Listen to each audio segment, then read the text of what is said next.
বেশি পাশ থেকে দেখাতে পাচ্ছি না গাইজ, নাহলে স্ট্রাইক এসে যাবে। আর এর মাটা হচ্ছে এটা, এই দেখো। আর ফাদার দেখো, ঠিক আছে, এই দেখো। আর গাইজ এখানে দেখো আমার 3 পিস হোম বর্ন ফিমেল আছে। এগুলো কোয়ালিটিটাটুকু দেখো, একদম টপ 1 কোয়ালিটি আছে, ঠিক আছে। এগুলো ব্রিডিং পারপাসের জন্য রাখা হয়েছে।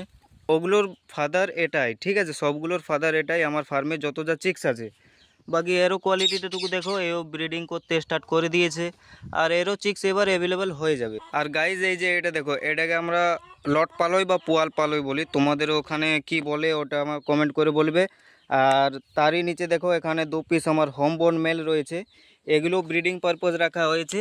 এগুলোর কোয়ালিটিটাটুকু দেখো, এগুলো মানে ডবল বডি হবে। আর তারপর হাইটও একদম অনেক হাইটের হবে। আর ফেস কোয়ালিটি, টেল কোয়ালিটিও ভালো হবে। আর এর যে মাটা আছে দেখো ব্ল্যাক কালারের, তার ও পাশে আছে। এ এখন বেরোলেই তোমরা বুঝতে পারবে যে এই ফিমেলটার হাইট কেমন আছে আর এই চিক্সগুলোর হাইট কেমন বনবে। তো এখানে আছে ফিমেলটা, এর পাশে এখন আছে 12 পিস চিক্স। আর গাইজ এরকম সাইজের এই চিক্স আরও 13 পিস অ্যাভেলেবল আছে।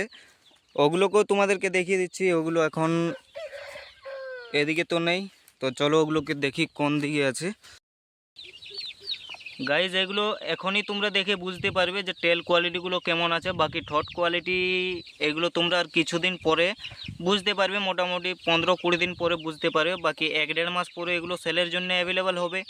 তো বাজারটা এবারটুকু তোমরা ধরে রাখবে, কোয়ালিটি অনেক ভালোই আসতে চলেছে। এখানে দেখো, এখানে টোটাল 13 পিস বাচ্চা আছে। আর এই পাশে দেখো, এই ফিমেলটার পাশে 12 পিস বাচ্চা আছে, यानी कि 25 পিস হাই কোয়ালিটির চিক্স অ্যাভেলেবল হবে। এই একটি ফিমেল যে আছে এর পাশে 11 পিস চিক্স আছে, ঠিক আছে। তো এগুলো এখনো 1 মাস বয়স হয়নি, তো এগুলোর কোয়ালিটিও অনেক ভালো আসবে। তো গাইজ চলো ভেতরে দেখা যাক। এখানে দেখো, এখানে একটা ফিমেলের 3টা ডিম আছে। আর এই যে এই ডিমটা আছে, একটু আগে আমি একটা হোয়াইট কালারের ফিমেল দেখালাম, ওর ডিম বটে, ঠিক আছে। এ দেখো আজ প্রথম ডিম পেড়েছে। তো এর ডিমটা টপ লেগে গেছে, এখানে দেখো ফেটে গেছে, ঠিক আছে। তো এ কেমনভাবে বসানো ছিল তোমাদেরকে দেখিয়ে দিটু। এই যে দেখো, এই যে গাইজ তার আগে এ ডিম পাড়তে এখন ঢুকিয়েছে, ঠিক আছে। একে এখন সেফলি ঢাকাতে হবে। এই যে দেখো, এখানে সুতির বস্তা দেওয়া আছে। এটা দেখো অনেক পাতলা আছে, ঠিক আছে। এখান থেকে যেমনই ডিম পড়বে ফেটে যাবে অবভিয়াসলি। তার জন্যে এখানে দেখো আরেকটা সুতির বোরা আছে। একেও এখানে ভালোভাবে বিছিয়ে দিব, যাতে জায়গাটা একটুকু নরম হবে, অত হার্ড হবে না।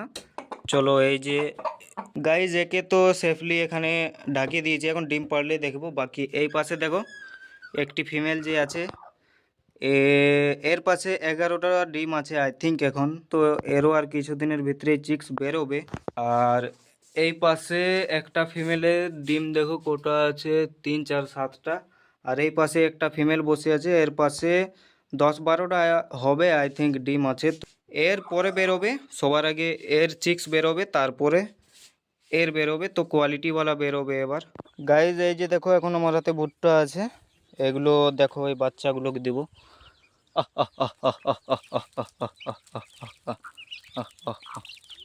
এই যে দেখো গাইজ, এই হোয়াইট ফিমেলটার চিক্সগুলো দেখো,